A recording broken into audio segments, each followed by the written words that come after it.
welcome.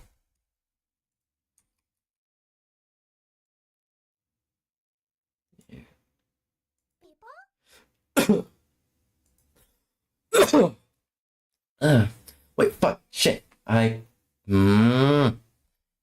started my entire stream, and I realized one thing I forgot. I forgot to take my medication. I told myself, hey, let's take your medication when I get home, and I completely fucking forgot. Hold on real quick. I gotta take my medication real quick. Yeah, I got. Yes. Yes, it's definitely schizo meds.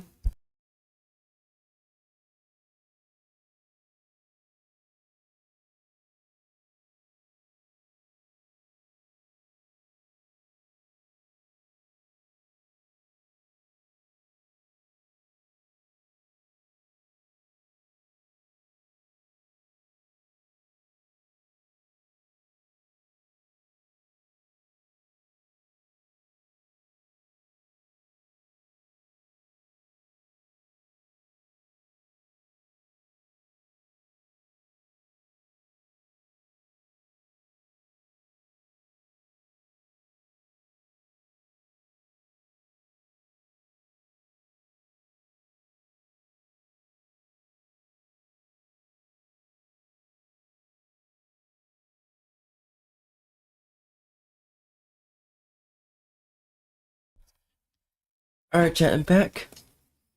Also, you may notice. Oh, there.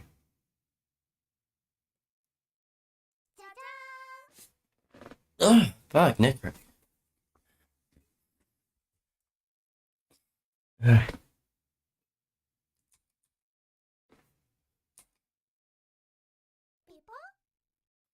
Also, chat, you may notice that I have adjusted my mic settings so I could be so studio quality crisp, basically. I followed a OBS an OBS guide.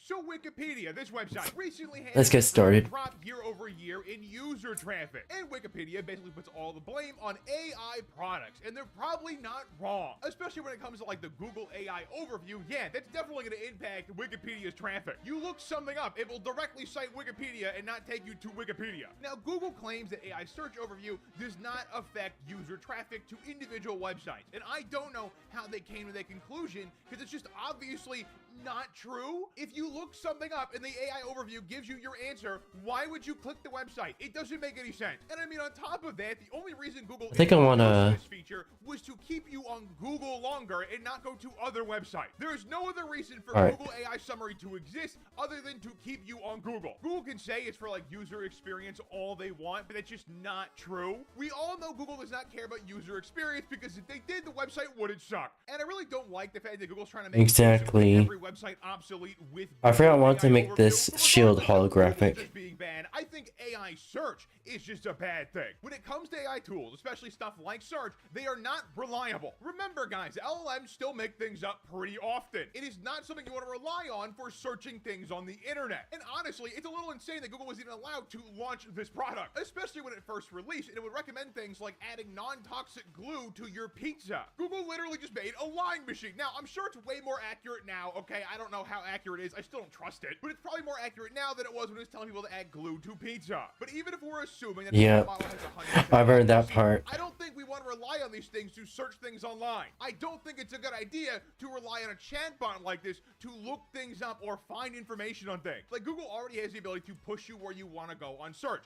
When you look something up, Google could very well just take you somewhere they want you to go. But at least when you do that on Google, you have pages upon pages upon pages of results that you're not clicking. Like, if you really need to on Google, you can go to the second page. You cannot do that on like ChatGPT. Like, there's a surprisingly low amount of concern from people about this kind of technology when it like literally just tells you things. Like, you ask ChatGPT a question and it tells you things.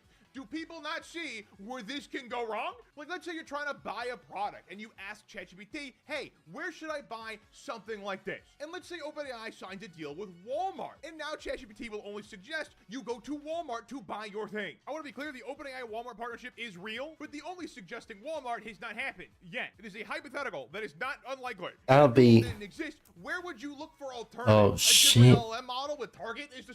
You know, that would actually be like such a bad antitrust lawsuit to the point that laws around AI partnerships will be summoned because of it. I'm so sorry if I'm stuttering so much.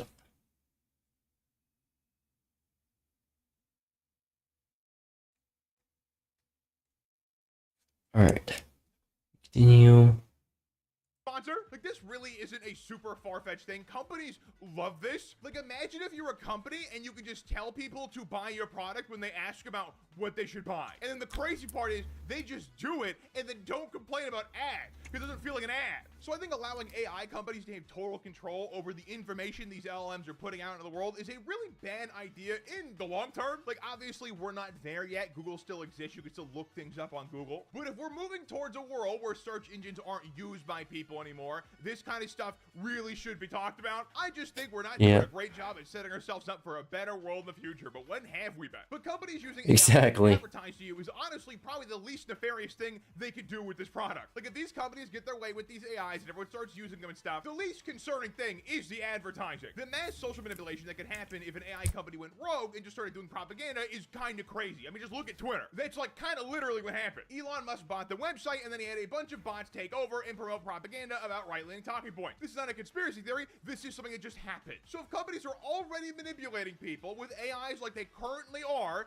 how does it spell well for our future? Like, we're kind of just letting them do all this, even though I think no one is on board. I think most people don't like AI slop. The idea that you're watching something that no one put any effort into for just to consume is, like, weird. And sure, some of that is actually funny. Like, that Sam Altman clip of him stealing from Studio Ghibli was, like, hilarious. Like, that was a really funny clip. But that one video is one example out of a sea of total garbage. If you're someone who still uses Netflix, for example, or maybe you stop using Netflix, for example, have you noticed that there's just a bunch of garbage you don't want to watch? Have you noticed that Netflix pads their entire library to make it seem like they have a bunch of good shows when they actually don't anymore because they lost all their good shows? And this kind of shitification of the internet benefits almost nobody. No one is benefiting except for like a few AI companies off of everything getting worse. If no one clicks websites again, all websites will die. That's just what will happen. But in that short period of time before they die, AI companies will make like a lot of money, I guess. But then what happens when there's no websites left and your AI can take you nowhere? Because there's no websites left. Like, the business of AI stealing literally everything to regurgitate it is just not economically sustainable for literally anybody. This also goes for like video generation, for example. If these always need new data, killing the TV industry and the movie industry might be a problem for training Sora to make TV shows and movies, is it not? And that's not even in the fact that every AI company is built off of everyone's stolen data. Like, something you posted online is probably in these LLMs being used as data. It is very likely. That is how much data these things have absorbed. And not only is this economically unsustainable, like, it's just stupid. Most people don't like AI slop, and it just makes everything generally kind of worse. And it's not even just unsustainable economically. The power usage of AI is absurd. I've seen this talking point going back and forth like dozens of times at this point. AI says AI doesn't actually use that much power. You play video games that uses so much power, and then guy who doesn't like AI says it actually uses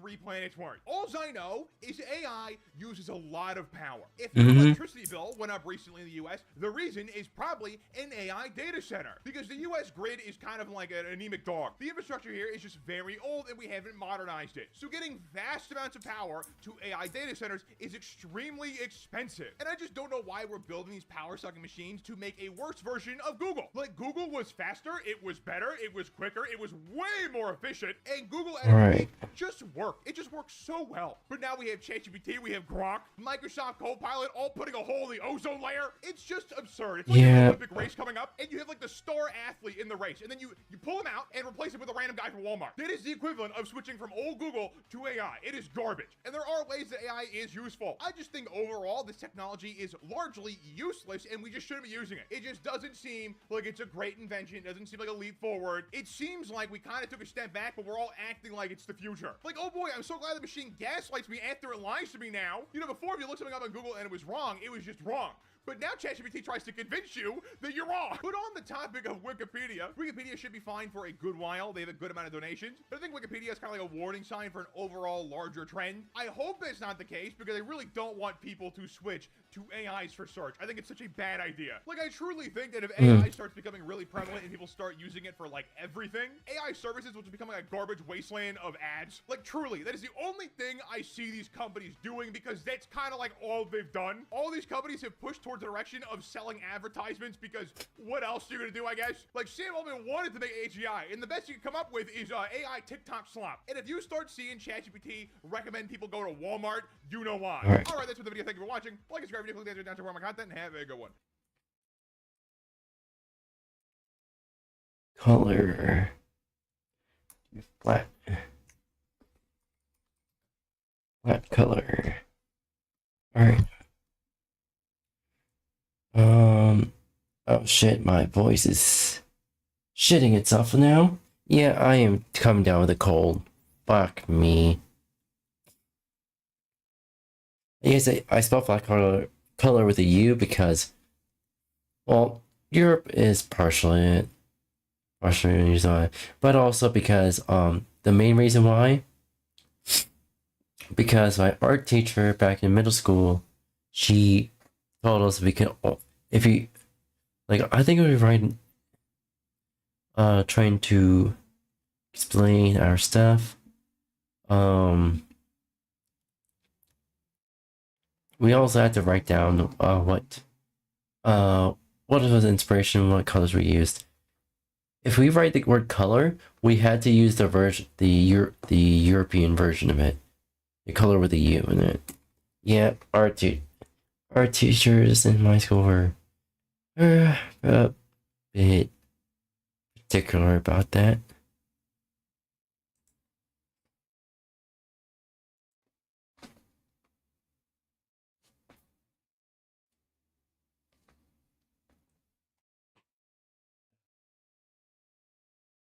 Why is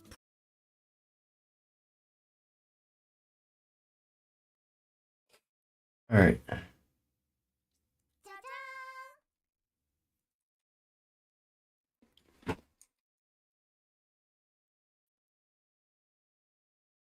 Here we go.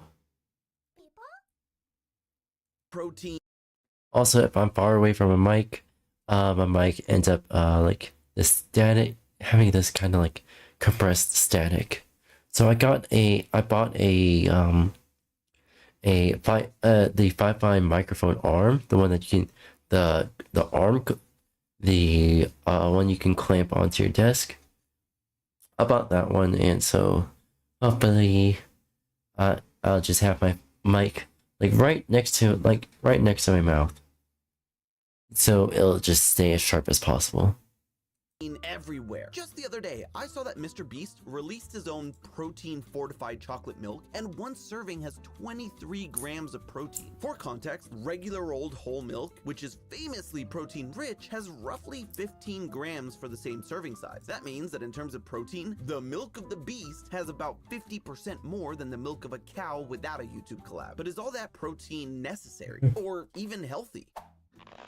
Hello, Internet! Welcome to Food Theory, the channel where it's my way or the highway. God, I'm really never gonna beat the unk allegations like this, am I? Quoting Limp Biscuit. Guess I'll just keep rolling.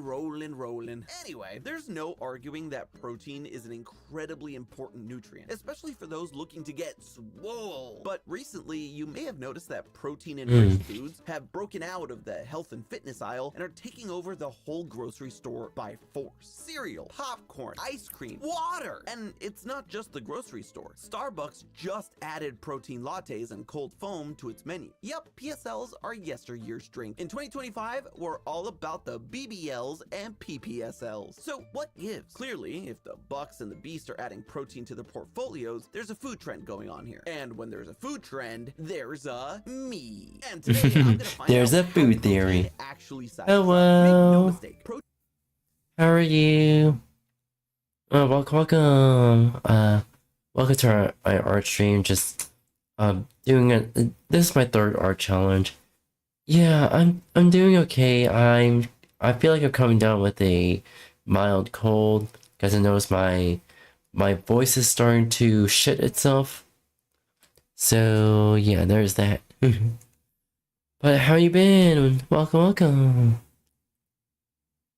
protein is vital to our health. It's what nutritionists call a macronutrient. That macro means we need a lot of it to keep our bodies healthy and running. Just to put into perspective how essential protein is, there are only two other types of macronutrients: carbohydrates and fats. Where carbs and fats provide us with energy, protein is literally what we're made of. Every cell in the human body contains protein. Your skin, your bones, your heart.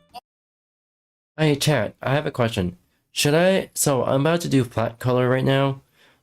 Should I make her do a black and red color scheme or a black and blue color scheme? I am both look sick as fuck. That's good. But yeah, I really can't choose between blue or red.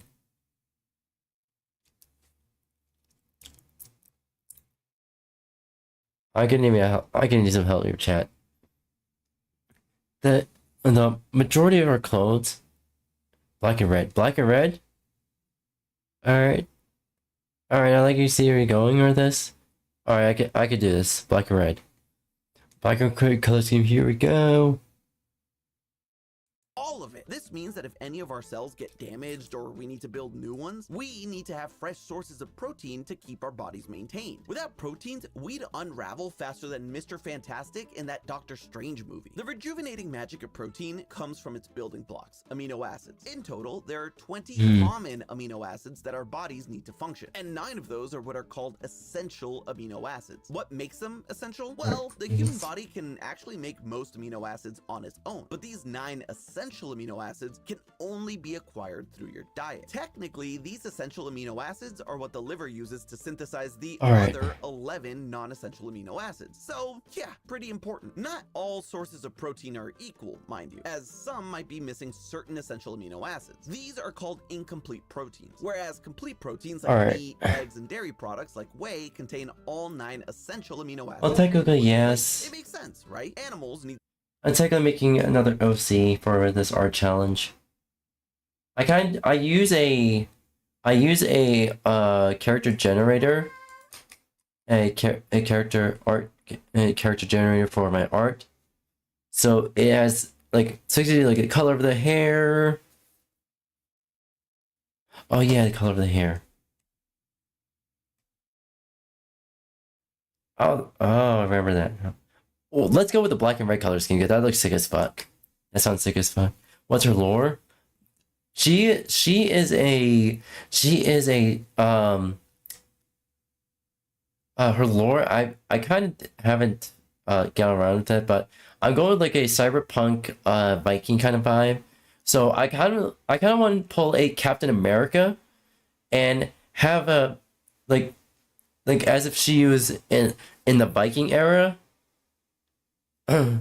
But she finds this cryo chamber and accidentally falls into it, and it is preserved for about 4,000 years, 4,000 to 5,000 years, and she wakes up in the future, and she ends up.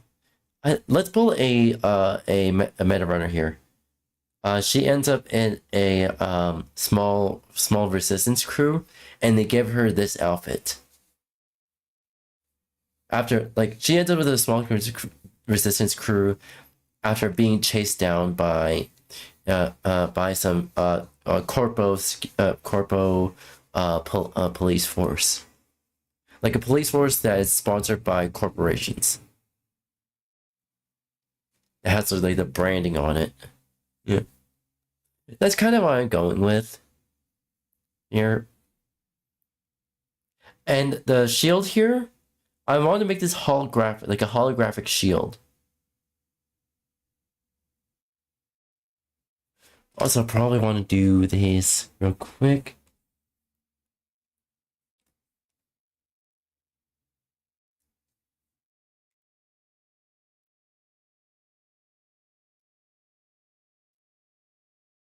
Clouds.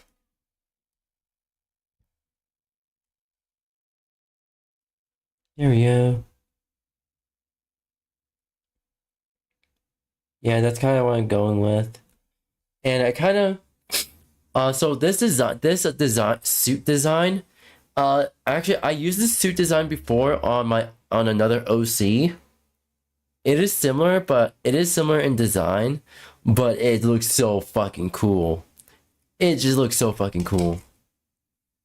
Yep, about. Yes, you can yap. You can yap. I give you permission to yap. Welcome to the yapping club.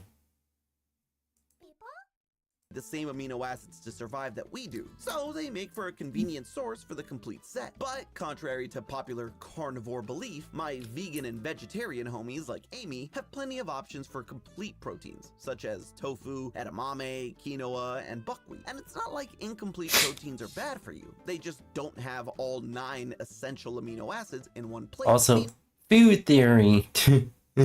Thank you. Yeah, you're welcome. Also, I was peeking at chat while I'm drawing. You just need to have enough variety in your diet. And variety really is the spice of life. Pretty clear why protein is important. But you may be familiar with hearing protein around things like the gym, and Yapping club, and getting gains. So where is the connection? Okay, gotta read this. Alright, chatter on YouTube says, I got an OC named Evan, and he's a mad scientist, a wannabe. He wants to make take over the goddamn world, even though he is 15 and British. Sorry for yapping about OCs like them. It sounds a lot like Stewie from Family Guy. Sorry, I had to go there. It sounds a lot like Stewie from Family Guy. Oh yeah, the episode where Stewie meets his future self. That was interesting. And also the episode where Stewie goes into the past and ends up being his own ancestor.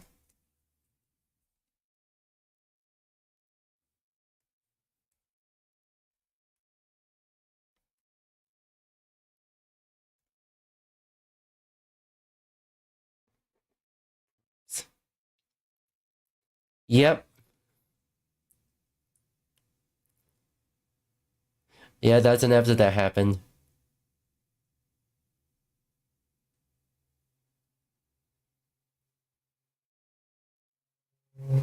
Alright. Yeah. Between protein and pumping iron. You see, when we work out, we make little tears in our muscles that need to be healed. So our body sends in the amino acids to repair the damage. This cycle of tearing and repairing leads to our muscles getting stronger and bigger. So for people looking to buff up, having extra protein in your diet is helpful and necessary to fuel this process, making sure your muscles have all the resources they need to optimize the job. And this is where the huge serving sizes of protein come in. As you work out more and more, in theory, you need more and more protein to maintain and grow. Without enough, your body has to find the amino acids in the next best place, your muscles. Yeah, not enough protein means your muscles are target number 1 for energy. You might actually lose muscle mass. But when exactly did everyone start going pro-protein? Why have these protein snacks and drinks skyrocketed so much in popularity lately? Marketing. The high protein diet craze is the latest in a long line of fad diets, aka dietary patterns that are only popular for a short amount of time, and usually aren't aren't backed by any standard dietary recommendations. If you're wondering whether the diet you're on is Alright. a fad diet or not, there's some easy ways to tell the difference. Fad diets often claim that they'll help you lose a significant amount of weight very quickly, and aren't always based in scientific research. Instead, celebrities, Alright. influencers, and health gurus are the spokespeople for these meal plans. Most medical professionals agree that the healthiest way to feed your body is to eat a balanced diet with a variety of different food groups. But fad diets usually glorify one food group for its specific nutritional benefits. They can also vilify or instruct you to restrict or eliminate certain nutrients, like going no carb or full fruitarian, and their meal plans usually have strict instructions for when to eat, what to eat, and how much. To be clear, not all high protein diets fall under the fad diet category. If you're still eating a Ooh, balanced hold on, diet hold on. otherwise, Let me read. adding an extra dose of protein. Let me read this. My model's all bucky. There we go.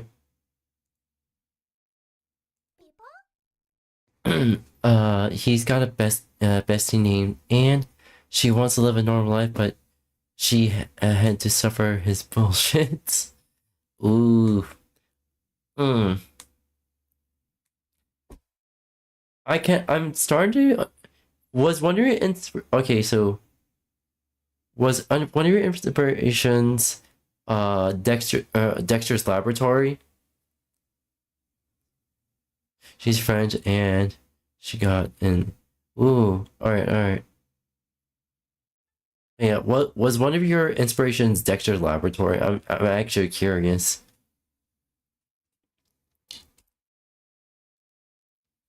See here.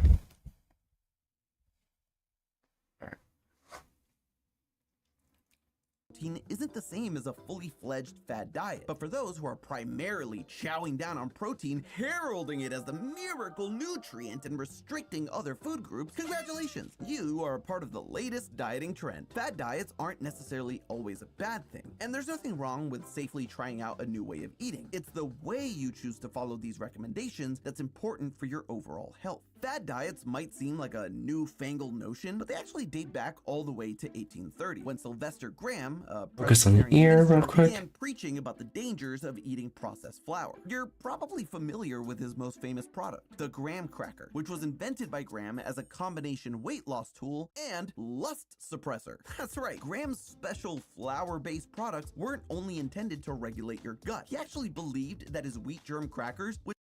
I ate a bunch of graham crackers when I was a kid. Is that why I'm a race? Oh shit. Thank you, graham crackers. stop you from feeling sexually aroused. What? And believe it or not, the first person to advocate for cutting carbs did so in 1863. William Banting, an undertaker, wrote a book about how reducing the amount of carbohydrates in his diet allowed him to lose a significant amount of weight. His dietary recommendation became so popular that folks started using his last name as a verb. As in, sorry Timmy, I can't have any of your birthday cake, I'm Banting right now. Every few decades or so, a new diet frenzy would emerge, each with vastly different rules than the one before. In the 1920s, Harvey Kellogg prescribed an all-grain Let's just simplify that. additionally instructing his followers to consume Bulgarian yogurt at both ends, because nothing says beach bod like a yogurt enema in the morning. Subsequent decades saw the grapefruit diet, the cabbage soup diet, which allowed you to eat as much cabbage soup as your body could handle, and the macrobiotic diet, which was based on a Japanese diet of soy, brown rice, and veggies. Weight Watchers, the Atkins diet, the Beverly... Oh shit, I was raised Asian, so I've probably been on a macrobiotic diet for a little... God knows how long. Hills diet, the Zone diet, the South Beach diet, paleo, keto, and the Mediterranean diet have all become household names in the US over the years, often spreading to other countries as well. But although each of those diets are vastly different from one another and span over 150 years of history, there's one thing that they all have in common. Not a single one of those diets have ever disparaged eating protein. In fact, German physiologist Dr. Karl von Voigt set forth the Voigt standard in 1877, recommending that folks eat 118 grams grams of protein per day. Around the same time, German chemist Justus von Liebig was studying protein as one of the world's first experts in macronutrients and regarded it as the one true nutrient above all. In the 1890s, the USDA started recommending that adult working men eat upward of 110 grams of protein a day, based on the idea that protein was a source of energy for muscles. Protein saw a resurgence in popularity again in the 50s and 60s with the now debunked theory of the world protein gap, which claimed that protein deficiency was the primary cause of infant death and childhood disability in third world countries. Protein receded from the spotlight between the 70s and 90s when low-calorie diets rose in popularity, as health-conscious people were more focused on counting calories than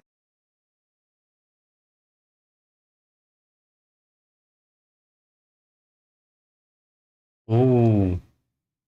That's kind of just... That was left out of left field.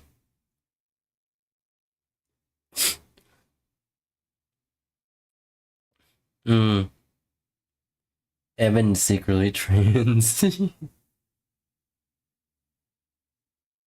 Alright. and examining the nutrients in their food, but it rose to prominence again in the early 2000s with the low-carb, high-protein Atkins diet, and maintained its good name through the carnivore, keto, and paleo diet eras. Unlike carbs, gluten, sugar, fat, calories, and other problematic nutrients in diet culture, protein has maintained a stellar reputation. It's also been repeatedly recommended by influencers and public health officials alike, allowing dieters to trust that this is the one ingredient guaranteed throughout history to help them achieve a svelte figure. Because of its longevity and popularity and science-backed nutritional benefits, a high-protein diet doesn't always qualify as a fad diet. What qualifies some fad diets among the current resurgence of protein popularity are the quantities that people are encouraged to consume, especially when their suggested protein dosages are recommended by celebrity fitness influencers like Joe Rogan or Khloe Kardashian, or on YouTube by Will Tennyson, Jeff Nippert, or Dr. Mike Israetel. For example, Joe Rogan says that he eats a diet of primarily meat with limited carbs and vegetables. Sugar and unnecessary carbs are out of the question, but wild game, grass-fed steak, bacon, eggs, butter, and green veggies are all okay by Joe. He claims to have lost 12 pounds in 30 days with this approach, and estimated that he could be getting up to 300 grams of protein per day eating this way.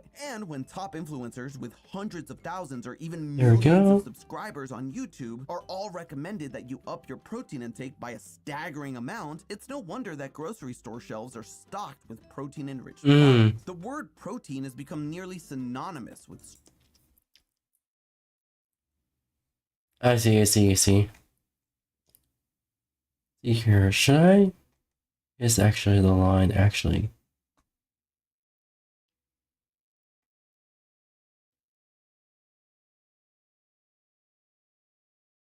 Oh, I have an idea. The suspense, yes. Strength, lean muscle, and controlled weight in today's fitness circles. And that is why this nutrient is the king of the grocery store, the coffee shop, and salad bar near you. Protein itself might have a stellar reputation, but dieting does not. I'm sure I'm not alone when I say that dieting isn't always a fun time. And personally, I'm not a big fan of diets at all. They're not always the most sustainable options. Often, they're extreme and lead people to actually go back and double down on unhealthy habits. But incorporating protein into snacks allows folks who might not be as hardcore as Dr. Mike is about cutting out unnecessary carbs and sugars to add some protein to their favorite snacks. In an interview, Khloe Kardashian explained that she created her line of Cloud protein popcorn so that she wouldn't have to give up her love of snacking in order to meet her daily protein intake goals. Drinking your favorite Starbucks vanilla latte with added protein foam or chowing down on protein-enriched mac and cheese makes you feel like you're being healthy and indulging at the same time. And that's not all. Eating protein can make you feel fuller faster, giving you that satisfied, satiated feeling earlier on in your snack or meal. Carbs and fat can also make you feel full, but they can also make you feel lethargic in larger quantities. Most people are able to achieve their daily protein intake goal through a normal, balanced diet, including meats, beans, dairy, and grains, and don't actually need to increase their levels very much. If you're working out a lot, then yeah, you'll want to increase a little more than a couch potato would in order to experience the muscle repair benefits post-workout. But other than that, protein should really only make up about 10 to 35% of your daily caloric consumption. In fact, if you're adding in a bunch of Alright. protein-laden snacks into your diet, you might be getting more than you actually need to without the added benefits of the food's other potential nutritional qualities. And if you're not actively training, all that extra protein isn't going to magically turn you into 80s era Arnold Schwarzenegger. All those extra protein snacks and protein-heavy meals might actually cause you to gain unwanted weight due to eating extra calories. And you're going to want to check the label before you buy any of these miracle protein products. On the front, they love to advertise how much protein is in each serving. But even if they're high in protein, they might also be highly processed and filled with sodium, sugar, or saturated fats. The Cheerios we showed off at the beginning of the episode may have protein, but they also have 11 grams of added sugar. Mr. Beast's chocolate milk has 41 grams of sugar, 21 of which is added sugar, meaning not the sugar that is naturally occurring in the food you eat, but is instead added by syrups and things like that. It's typically the type you really want to avoid. So while a 14-ounce bottle has a whopping 23 grams of protein, you're also taking in half of the sugar you should get daily with it. You also want to check in with your doctor before committing to a diet, since some pre-existing conditions might see exacerbated kidney strain from increased protein. Even if you're perfectly healthy to begin with, too much protein can cause kidney stones. And if you tend to favor red meat like I do, going overboard with it might put you at greater risk of heart disease and colon cancer. Plus, if you're jumping on the protein bandwagon and buying up all these specialized snacks, it's gonna affect your bank account. Forget about buff bullies taking your lunch money. Your lunch is getting buffer and taking your money itself. Added protein doesn't come cheap. For example, a 16-ounce box of Brilla's penne pasta is $1.99 at the grocery store, but that same box of the same brand with added protein is a whopping $3.99, 100% price increase. Oh, and the protein pasta is actually giving you 2 ounces less per box. It's kind of similar to the pink tax, aka the phenomenon where brands will take a unisex product, paint it pink, and jack up the price just to charge women extra. If your snack or beverage has the magic word protein somewhere on the box in big letters, you can rake in extra profits from dedicated dieters. Right now, protein is being marketed everywhere in order to sell the dream of health, fitness, functionality, and in male-centered spaces, even masculinity. But the truth is that most people do not need as much protein as they're being led to believe they do. Real whole foods are going to provide you with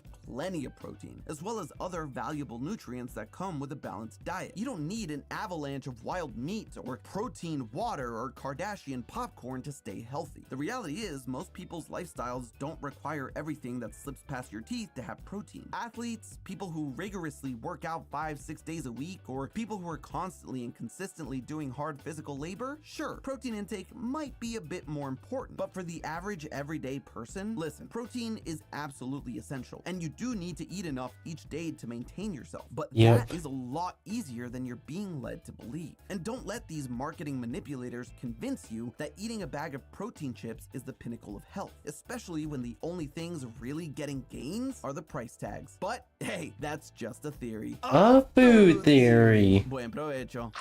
And hey, I like Paul, have you wondered why PSLs are everywhere? I like the trope of a child slash youngest being the villain. Oh my gosh.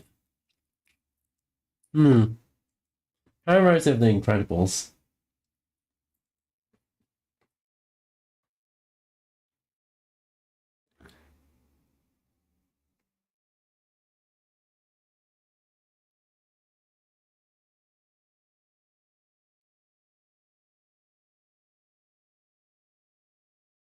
Alright. There we go.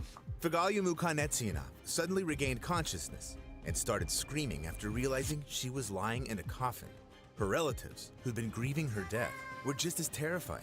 The woman was so shocked that she clutched at her heart and fell right back into the coffin. 𝙂𝙚 was immediately taken to the hospital, but she only lived for 12 more minutes in the intensive care unit, after which she died. As it turned out, before these events, the woman had gone unconscious due to pain in the chest. For some reason, the doctors concluded she wasn't breathing anymore. So her devastated relatives organized the woman's funeral. There, 𝙂𝙚 died, this time for real, because she saw her own burial being prepared. This sounds very strange. Yet in this video, I've picked other cases of death that are just as paradoxical. But here comes the warning. As always, viewer discretion is advised. Late July 1985, a recreation center in New Orleans. Jerome Moody and other lifeguards arrived to celebrate an important professional event, the first season with no tragic incidents. That year, nobody had died in any of the city. The first season, 18 public pools. The lavish party had around 200 attendees. Everyone was having fun, but Jerome, for some reason, Oh, you keep jumping talking. into the water and participating in conversations. He I like was to chat. quietly standing aside, watching others enjoy But themselves. also The party was slowly coming to an end. art. The Go guests were Burr. leaving, and the 4 lifeguards on duty started cleaning the pool. Suddenly, one of them noticed with terror that there was a body lying at the bottom in the deep end of the pool. It was Jerome. None of the many lifeguards at the party noticed the man was in the water and needed help. Jerome was dragged out of the water. Resuscitation attempts ensued, but it was too late. No one could believe something like this could have possibly happened at a party celebrating a season without a single drowning, let alone to a lifeguard. This is hard even to imagine since the situation looks like an absolute paradox. So, no matter how good you are at swimming, do not go into the water under the influence of alcohol. However, lifeguarding is far from the only dangerous job. Working in factories or manufacturing can also be. Because she got friend zoned by Evan, he's Arrow, and she wants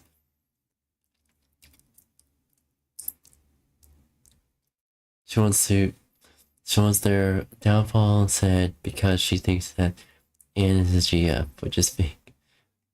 Oh wow, that's something and a half.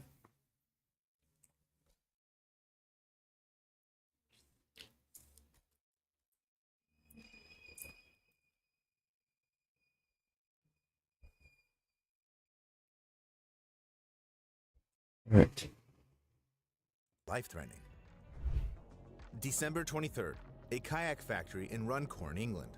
Alan Catterall noticed a malfunction in a factory oven and decided to fix it quickly, without telling anyone. The operator didn't know there was a worker inside the oven and turned it on. Oh it no. closed automatically and started heating up to 280 degrees Celsius. Shit. Alan was trapped. The factory noise left his screams for help unheard. Frantic, the man tried to free himself with a crowbar, but all his efforts were in vain. A few minutes later, Alan died of severe burns and shock in the very oven he'd been trying to fix and prevent from harming him. Shit. This case serves as yet another reminder of how important it is to adhere to strict safety protocols. However, even a creative profession can sometimes lead to an unexpected death. May 12, 1976, London, Great Britain. Keith Relf, vocalist of the legendary rock band the Yardbirds, was practicing his guitar, playing in the basement of his house. Suddenly, the musician accidentally stepped on a gas pipe, creating a deadly circuit. The electricity passed through his body, killing Keith on the spot. The musician lost his life because of his own guitar. Today, all guitar amplifiers are earthed to prevent a power buildup, but at the time, Keith Relf didn't have that. Always check electrical equipment and rehearse in safe locations. Never lose vigilance, as it's precisely carelessness that led to tragedies in the following stories. July 9th, 1993, Toronto. Lawyer Gary Hoy. You have trouble worked for the blending? prestigious Holden Day Wilson law firm. Yeah, Showing I kind of made my own blending tool and see how it works. It's a rough concept. Plus, I'm using Fire Alpaca SE. I got it sufficient working on normal Fire Alpaca. Here's the thing. For Fire Alpaca, there's no such thing as a blending brush, so you actually have to make your own. a group of interns around the company's office on the 24th floor of Toronto Dominion Center. To impress his young listeners, Gary decided to do one of his signature stunts. With a running start, he'd slam his elbow against the window, trying to break it, but each time, both the glass and Gary remained intact. That time, when he ran and rammed his entire body against the window, the glass did not break. However, the frame yielded to the blow. With a horrible crackling sound, the window got torn out of the building, and Gary was taken with it. The witnesses were shocked by how quickly a pretend demonstration turned into a deadly tragedy. Engineers confirmed that standard construction norms did not provide for such extreme tests, so don't ever try to repeat this stunt. However, the habits of the next victim look worthy of imitation at first glance. July 20th, 1984. I used to use IBS, blah, blah. I used to use IBIS Paint. I had my old art tablet. Like, I use my old Samsung tablet as like for an art tablet.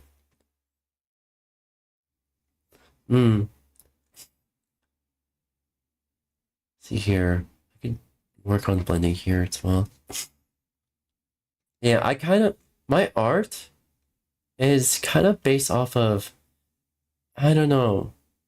It's like a generic traditional anime art style, but also has influences from Sonic the Hedgehog to, I guess Ruby as well.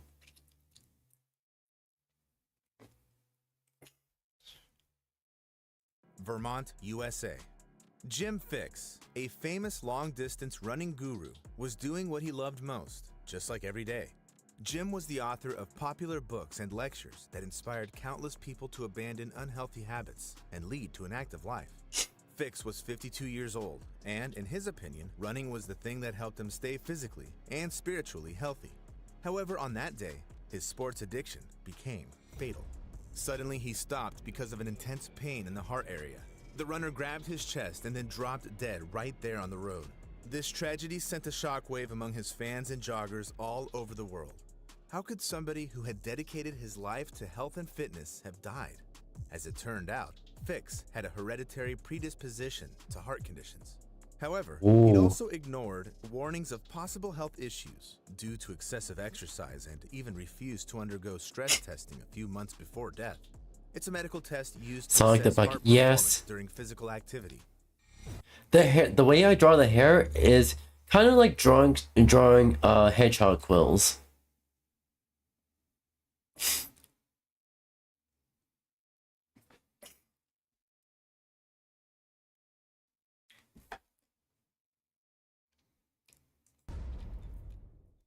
So don't forget to consult doctors, even if you believe you're completely healthy.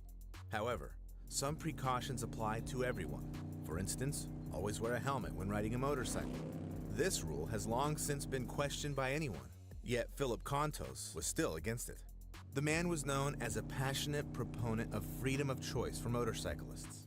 He believed that everyone can decide for themselves when and how to ensure their own safety. In New York, on July 2nd, 2011, Philip and over 500 other motorcyclists took part in a ride protesting the law on the mandatory use of helmets. I guess shadow hair. I guess you can see it that way.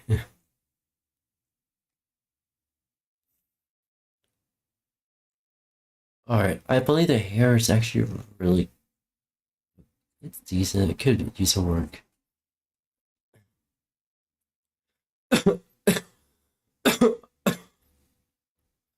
Not gonna lie, I don't know much about French or French culture. We're in 2006. Nah, you do not ever mention 2006. Ever. Although Project 06 for Sonic Generation is actually really cool. Kontos joined the bikers on his old Harley-Davidson manufactured in 1983. However, at some point, Philip, for some reason, lost control of the brakes. The bike started skidding, and Kontos was flung out of the seat, badly hitting his head on the concrete. Philip was quickly taken to the hospital, but it was too late. The injuries turned out deadly. A medical expert stated that if the man had been wearing a helmet, he would have most likely survived. This served as a shocking end to the motorcycle ride, whose participants had been fighting for the... In your universe 2006. Oh, cool. Oh. Oh, my nose is so stuffy. No, like...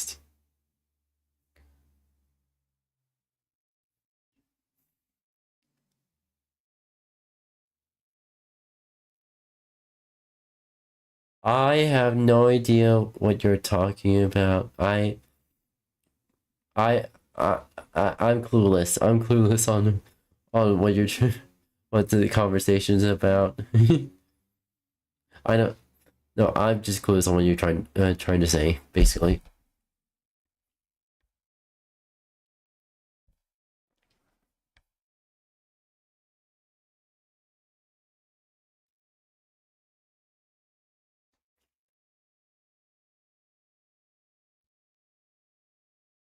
All right.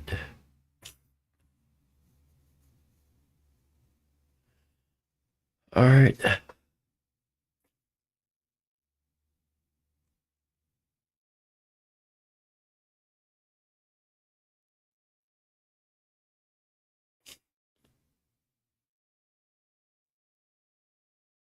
You could search on Google then. You'll get, yes. I could search on Google. Alright, let me do it real quick. Well, I don't use Google, I use Seer X and G.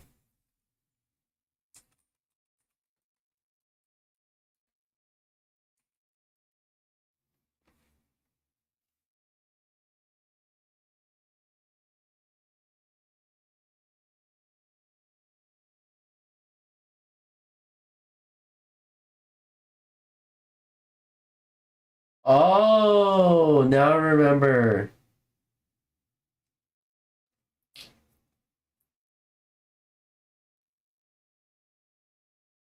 Now I remember. Oh, okay, okay.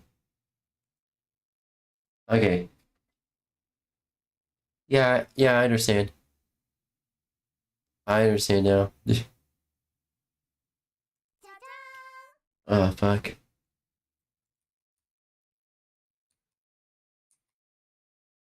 Alright. But yeah, I understand now. Opposite idea. But even this is not the most bizarre example of a poorly thought out risk. Yes, I May see it now. 2012, West Virginia, USA.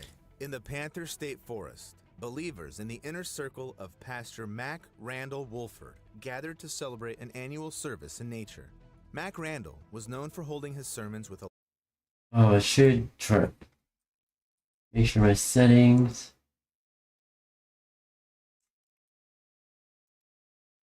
Night light.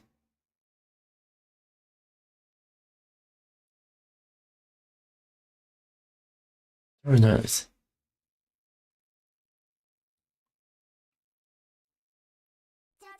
Hmm.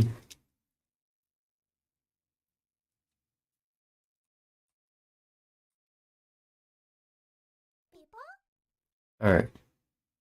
live rattlesnake. Yeah, I get thought it. to be a symbol of his personal test of faith. The pastor was sure that God would keep him safe from danger. Wolford had this fascination instilled in him since childhood, since his father was also a pastor and died of a snake bite when Mac was just 15 years old. Despite this tragedy, the boy took on his father's heritage and continued the dangerous practice. On that day, Wolford was yet again dancing with a timber rattlesnake named Sheba. He wrapped the animal around his arm as he'd done so many times before.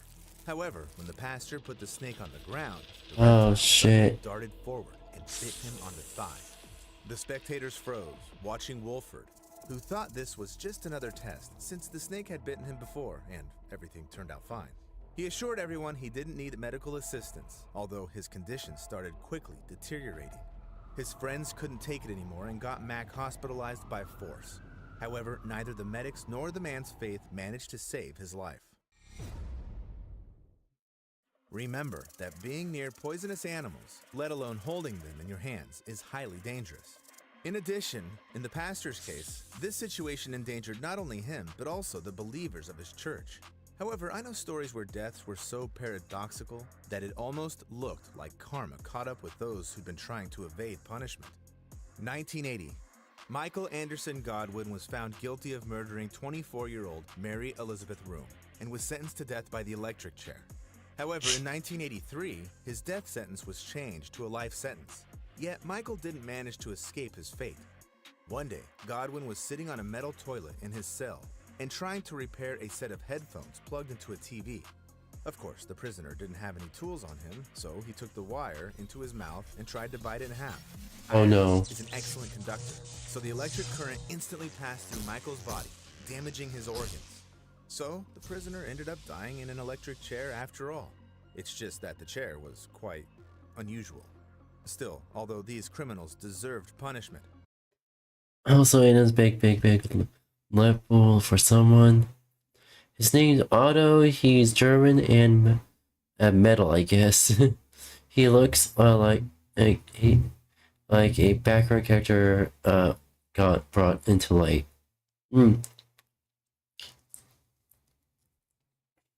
That's actually interesting.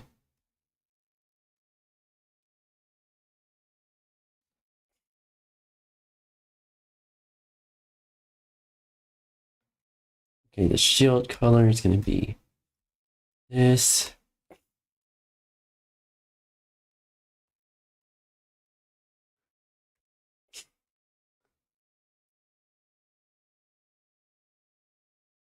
Alright.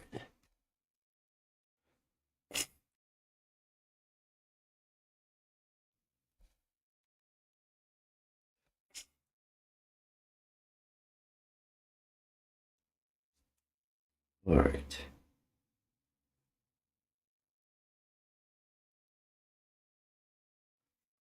There's the shield color. Why did I put... Oh my god. I didn't put it in props, I put it in the in-tone. Fuck me. This is what happens when you deal with layers. You get confused on which one you're on, and you have to do the entire process all over again. Now, let's do it properly. Fuck you.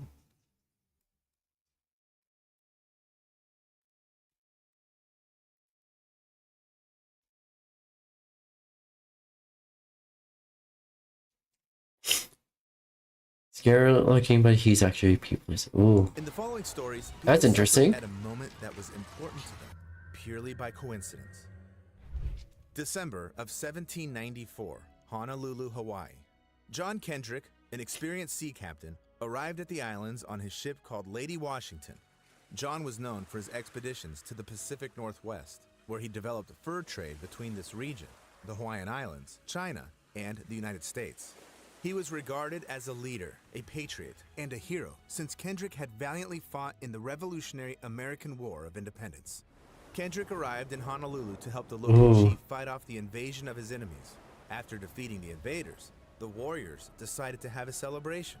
As a sign of victory and the support of the local dwellers, Kendrick commanded his team to solemnly fire his ship's cannons. Although this salute was actually in his honor, Kendrick didn't want to draw attention to himself. He decided to watch the spectacle from his cabin window during a breakfast with several officers. A British ship, Jackal, was also involved in the event and decided to keep up with the celebratory mood and give a salute as well. However, sadly, none of the crew checked the cannon's condition before firing. As it turned out, one of the guns was loaded with canister shot, a type of ammunition used to hit the enemy. Ooh. Another second, and a deadly strike was headed toward Lady Washington. It hit Kendrick's cabin, killing the captain along with everyone who'd been dining with him. It's a paradox of some sort. The man who'd faced death so many times in battle and during dangerous sea voyages died from a salute. He's the same height as Anne, having small AF, which is weird since German usually tall, but anyway. Yeah. In his honor. That's why checking all equipment before using it is so important. Yet sometimes death can happen due to natural reasons, although not exactly at the right time. June 5th, 1971, USA. Another recording of the Dick Cavett Show was underway. It was an old TV show where the anchor invited celebrities and influential people to the studio. That day's guest, however, was extra special. His name was Jerome Rodale. He wasn't a politician or an actor. Jerome was a popular guru of longevity and a healthy lifestyle. The man was 72 years old, and he was in great shape. Sitting in a studio before a crowd of viewers, Rodale looked energetic and lively, and his positive... But I guess he already has a GF. Maybe. That's... honestly the most convoluted lore I've ever heard, but okay. attitude was infectious. Not convoluted in a bad way, it's more convoluted in a... it's hard to keep track of what's going on. Okay, that sounds bad. That actually sounds bad. I try to keep my lore as simple.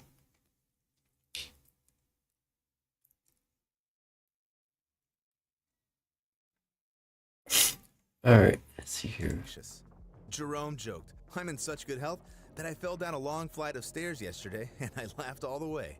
The man also claimed he decided to live to be 100 and said he'd never felt better in his life. After finishing his interview, Rodale calmly sat on an armchair near another guest, and the men continued discussing health. Suddenly, Rodale's head got yanked back, and he made a sound similar to snoring. For a second, everything looked like a prank, and reportedly, the anchor even asked half-jokingly, "Are we boring you, Mr. Rodale?" However, then his face grew serious, and he shouted, "Is there a doctor in the room?" But it was too late. As it turned out, Rodale had suffered a deadly heart attack right in the middle of filming an interview about his longevity secrets. That Oh, episode never shit. aired, and it's not the only entertainment show with a sad ending. April 6th, 1992. Highway near Needles, California. Sam Kinison was driving to perform at a casino at Riverside Resort in Laughlin, Nevada. Sam was a stand-up comedian, and his career took off after switching from a minister to an I know I need everything logic, absolutely everything. Ooh. entertainer Honestly, not a bad thing. with controversial performances. Sometimes he resorted to offensive jokes that touched upon women and the LGBTQ+ community. Sam was one of the people who could be either adored or hated. His performances often caused simultaneous waves of laughter and outrage. For example, in his monologues, he'd sometimes mention drunk driving. "We don't want to drink and drive, but there's no other way to get the fucking car back to the house." Then, fate pulled a bad prank on him. On his way to the gig, Kinison hit a pickup truck driven by an inebriated 17-year-old. The scene was littered with beer cans from the truck, which added some tragic irony to the incident. Despite some visible wounding, Kinison's condition seemed stable at first. He got out of his car and sat by the wayside. "Why now?" he kept saying. These were his last words. The autopsy showed that his neck was dislocated, and his aorta and other blood vessels were torn. Oh no. It's up to everyone's own conscience whether to engage in black humor. However, the ban on drunk driving is the law. What bizarre, paradoxical, or karmic life events have you witnessed? Share them in the comments, and don't forget to subscribe to my channel for more unbelievable real-life stories.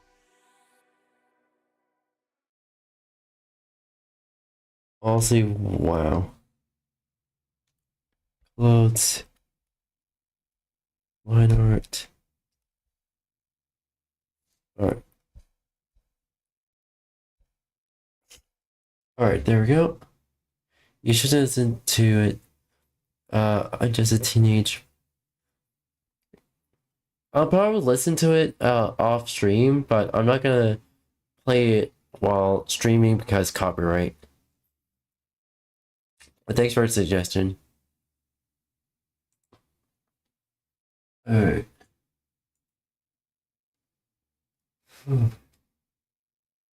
I've been making videos defending you guys for a little There we go.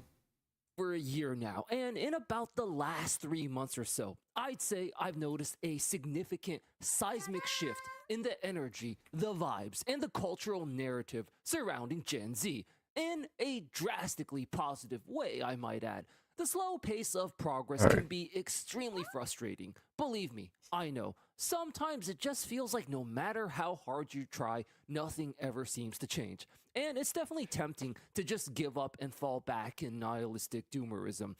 But that's because when you're so focused on climbing up to the very peak of the mountain, you forget to look back and see just how far you've already come. So, I wanted to take this one video to do exactly that. Because one thing I've learned is that when you actually take a second to pause, catch your breath, and look back, that can give you a huge energy and motivational boost to keep pushing forward no matter how far away the peak may seem. In the last few months, I've seen you guys go from being called soft and lazy entitled snowflakes who can't handle the real world to literally burning down corrupt governments and toppling entire nations. I've seen the whole cultural narrative drastically shift to where almost everybody now universally agrees that boomers are the problem and not Gen Z.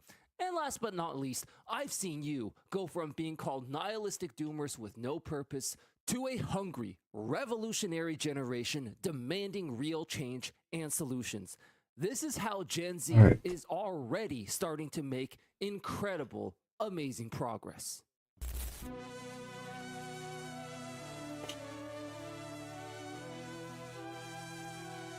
Philosophical gamer. The problem now. Once you can clearly write down a problem, the matter is already half resolved. This is Kydland's Law. I know you've already heard me quote this plenty of times on the channel, but I really can't overemphasize just how important it is to correctly diagnose the problem first if you want to find a true solution. I know the whole idea of taking personal responsibility and stop blaming others makes for a great alpha male motivational speech, but unfortunately, it's just not aligned with reality in most instances. Sometimes it's objectively just not your fault. If you randomly got struck by a lightning bolt one day and got paralyzed, it's straight up objectively just not your fault. If it's not something you should or could take personal responsibility for. If you were born to narcissistic, abusive boomer parents, something a lot of us have experienced, that's just straight up objectively not your fault. Period. And trying to work through it by taking personal this looks good. responsibility for somebody else's mistakes is just a recipe for disaster. Oh, and there's a lot. Oh, there's the last one? There's one more? Tell me about it. The economy got screwed over by forces completely out of your control, literally decades before you were even born. It is literally physically impossible for this to be your fault. You can't take personal responsibility for something that happened decades before you were even born. Okay, so you get the point by now. Sometimes things are just factually and objectively not your fault. And so taking personal responsibility for it is just a stupid feel-good motivational speech and not an actual solution. In order to get to the actual solution, you have to first correctly diagnose the actual problem. And it appears after months and months of cultural wars and battles, we've finally done exactly that. When I first started making videos about a year ago, the general cultural narrative was that Gen Z was the problem. Gen Z was the soft, weak, lazy, entitled generation. Y'all remember that. It wasn't that long ago. Yep. But now we finally flipped the script. Everyone from both sides of the political spectrum pretty much universally agrees now that boomers are the problem. We finally diagnosed the problem correctly, and this is the first step towards reaching an actual solution. Now you might be wondering, what? Really? How? Blaming someone else is the first step towards making progress? Actually, yes. People who have been stuck in narcissistic, abusive relationships will often tell you that the most common tactic the abuser uses is to gaslight you into believing everything is your fault. The first step towards breaking out of this cycle is to realize that no, it's actually not your fault. In our current modern day society and economic structure is basically an abusive relationship on a macro mainstream level. You see, we have a select group of narcissists in power, and they've managed to convince everyone else that we are the problem and not them. But thanks to Gen Z passionately and persistently calling out the system and demanding real change, we are finally recognizing the real problem, ending this cycle of abuse, and beginning the process of healing. Also, sorry for all of about us. Hey guys, noise, set out on a because mission during the summer to take down the people, biggest I don't and most understand. vile Gen Z hater, the angry guy. I don't understand. Why do people think they must have loud fucking exhaust system? Loud fucking exhaust. Why the fuck do they fucking blast music of the wazoo and then literally wake me up 4 in the fucking morning? That has happened multiple times. His name is Eden.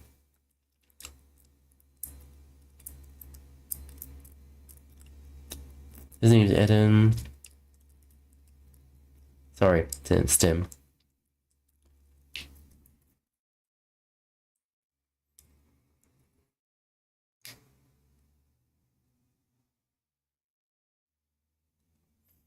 Alright. His name's Eden. He's popular in Anne's school because He's American, or should we say, uh, he's from Boston, has Iran origin. He's like those popular bullies in the. Ooh, yeah. A straight up horrible, Interesting. horrible human being who hates Gen Z so much he even celebrates them dying. Thanks to you, we've gained a ton of ground on him over the summer, and we've set a new goal to surpass him in subscribers and defeat him once and for all by the end of the year. So, if you're new here and enjoying this content, definitely consider subscribing and helping us take down the biggest, most evil, final boss Gen Z hater. With your help, we can absolutely do this. Part 2, the Gen Z protest rocking the world. Recently, I've spent a lot of time covering the Gen Z rebellion that's become nothing short of an international revolution now. This inspiring global movement has left every Gen Z hater in absolute shambles. Gone are the days of being labeled as soft, entitled snowflakes who aren't ready for the real world. Nah, they're not ready for your version of the real world because you're the ones who created such a shitty-ass real world to live in. But while they're not ready for your shitty real world, they're certainly ready to burn it all down and create their own new, better real world. Oh, I have an idea for her lore. She may look like a villain and has some villain tendencies, but she actually means well. At the end of the day, she actually means well. And even you wouldn't expect someone who looks like a villain to actually be a hero, but she ends up being a hero.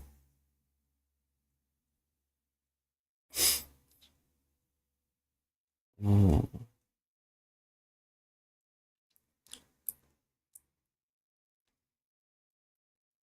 Let's see here. All the flat colors are looking good. I'll have to do some detailing probably in the next art stream.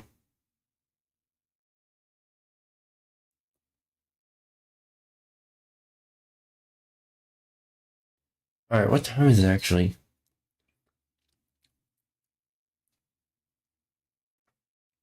Oh wow.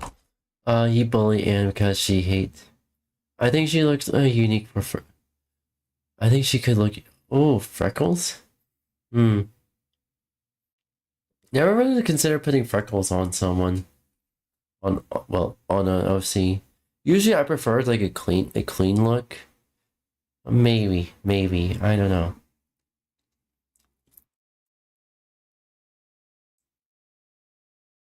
Oh, I have an idea.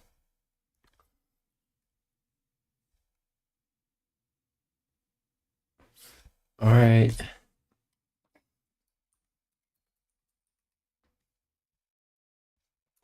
Alright.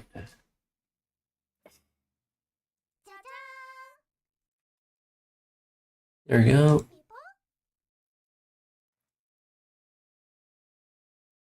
I could give her a mole.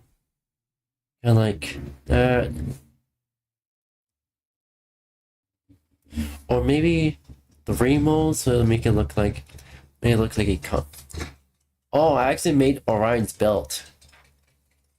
That's fucking cool. You do you, of course. Yeah, I understand. Maybe for the next OC that I make from an art challenge, I will actually put freckles on it. That's if I remember. Yeah. But yeah, I have a lot of like these kind of moles. It's not really bad. It's just like it kind of similar positioning to these moles. Kind of loves it kind of looks like a star constellation. For me, I kind of have like the Little Dipper constellation on my face. Oh, I have an idea. We gotta do this. We all love a boob mole. Because why not?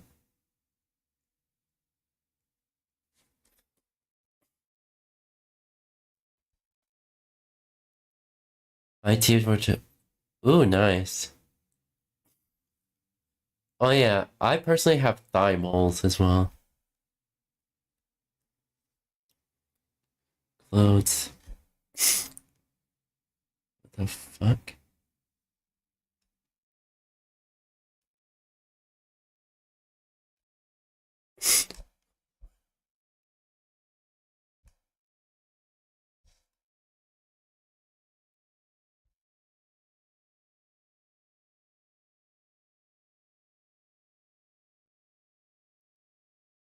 I read it earlier. Absolute cinema, yes. Alright, so I think it could. This is line there.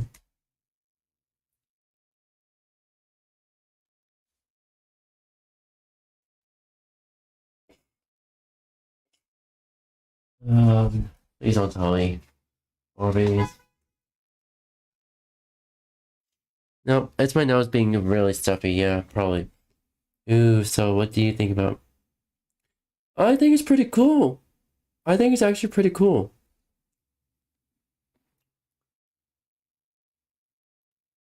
World to live in. And that's exactly what these international global Gen Z protests have shown. But let's back up a bit and revisit what we talked about in part one, which is correctly identifying and diagnosing the problem. You see, these revolutionary protests can only happen if, and only if, we recognize who the actual problem is. For a long time, Gen Z was just depressed and nihilistic sitting at home, but that's because they were being lied to and manipulated into believing that they were the problem.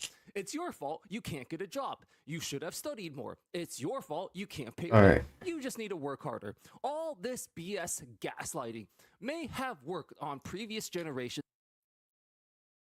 Ooh, okay.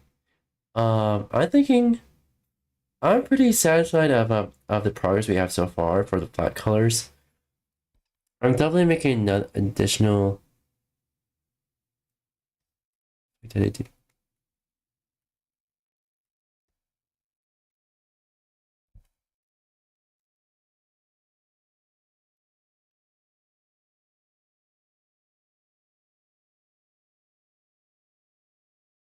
And there's gonna be shadows.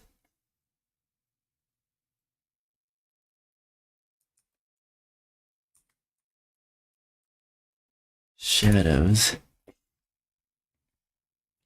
Yeah, I'm making. Yeah.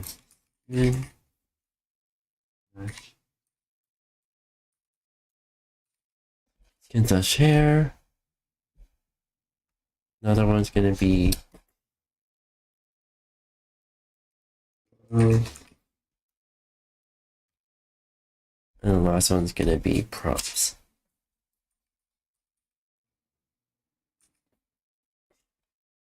Alright, there we go.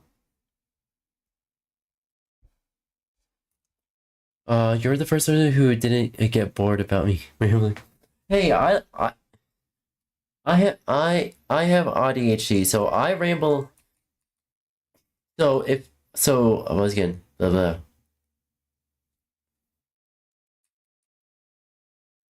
Hello.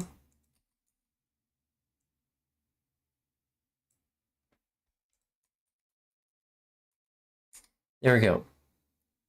But yeah, I have ADHD. I don't like I ramble on if I'm in the mood to ramble.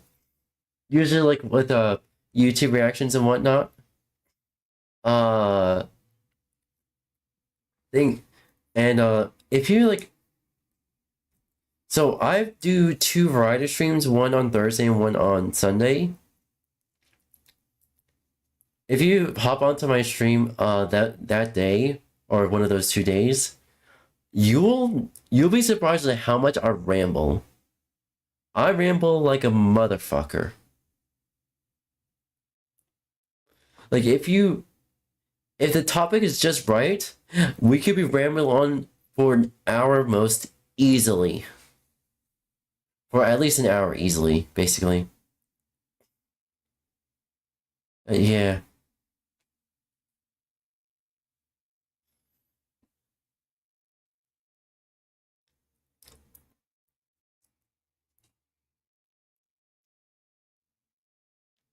Alright. I think I'm pretty satisfied for what we have here. Allow me to move my setup real quick. Yeah. Oh fuck.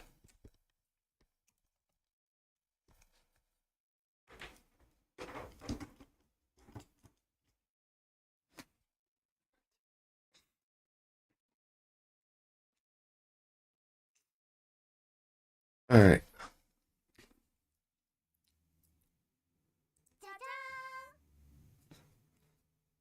Ah, fuck, neckcrack.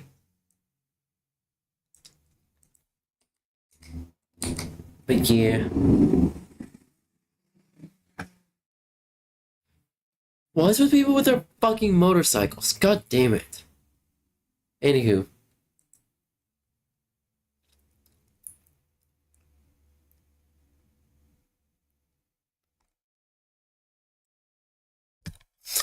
But yeah, I'm pretty satisfied with how this art piece, or basically the character design challenge, this character design challenge, basically how it's going so far. That being said, I'm gonna be ending off today's stream here. Chatters in the chat, my blitzies in the chat. Thank you for joining today's stream. Thank you for watching today's YouTube VOD. And that being said, I think it's just gonna be just lying down, relaxing, not really doing much, just relax. But yeah, again, HKO. If you visit my stream on either Thursday or Sunday, that's when I currently do a variety of streams. If you're visiting me on either of those days, you will be surprised of how much I ramble on. It's a lot. It is very much a lot. With that being said, I'm gonna get going on blitzies. Bye bye, matinee.